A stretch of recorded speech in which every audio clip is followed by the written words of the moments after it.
None of us would like the responsibility that the Prime Minister has right now, because this evening he has a very difficult balancing act, doesn't he? The economy, jobs, our livelihoods versus the public's health.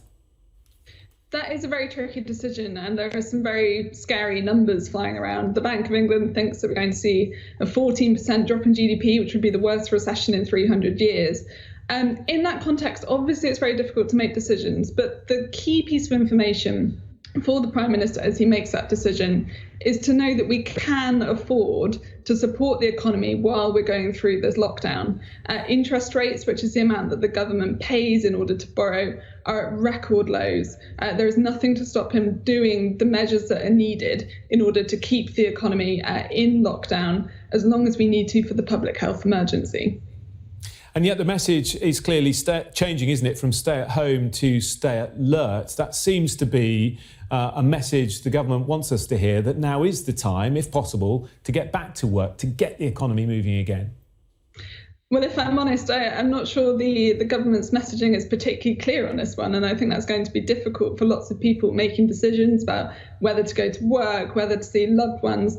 And that's really tricky. But I do think that what is needed is a kind of a cautioned opening up of the economy. We can't just go instantly back to normal. I think anyone thinking that's going to happen is going to be disappointed. But we do need to do that in a way to make sure that everyone is safe. So, it's very different for people who can work from home versus people who need to take public transport and come into contact with people. So we need to be very cautious as we do open up the economy, and we can afford to do that.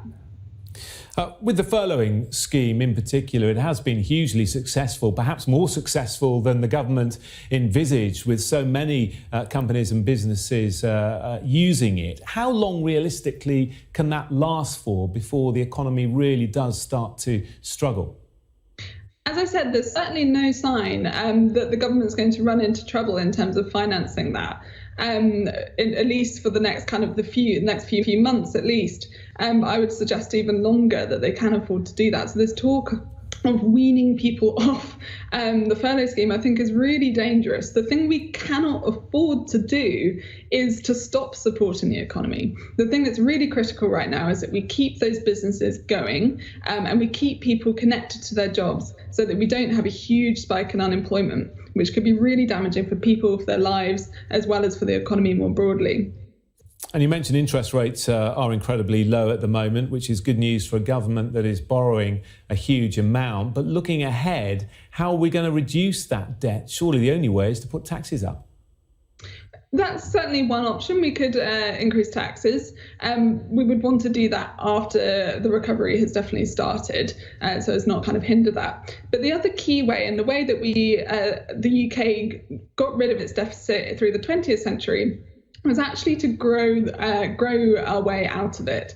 So if the economy is growing, particularly if there are increasing jobs, then that means that the government is taking more in tax so they can pay down that deficit. So what is going to be most important is that the government is investing to see some of that growth take place. That means a green recovery, investing in the sorts of infrastructure and projects that they've been talking about previously, but we'll need to really get a move on in terms of getting those projects going. And in terms of those sectors that are really struggling, leisure industry, the aviation industry as well, the aviation sector, which are you most concerned about as we move forward? I'm not sure it's a matter of weighing up the different concerns. I mean, I think one of the key things to remember is we do have to be mindful of which industries we want to keep in the same size going out the other side.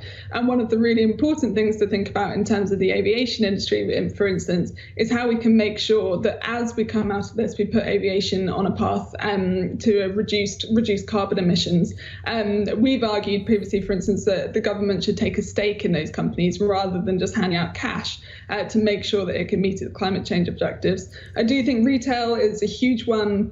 Hospitality as well. I mean, people will be seeing the boarded up pubs around their communities. I think it's vitally important, not just for the economy, but for communities and for people's well-being, that we do keep a lot of those facilities open as long as possible.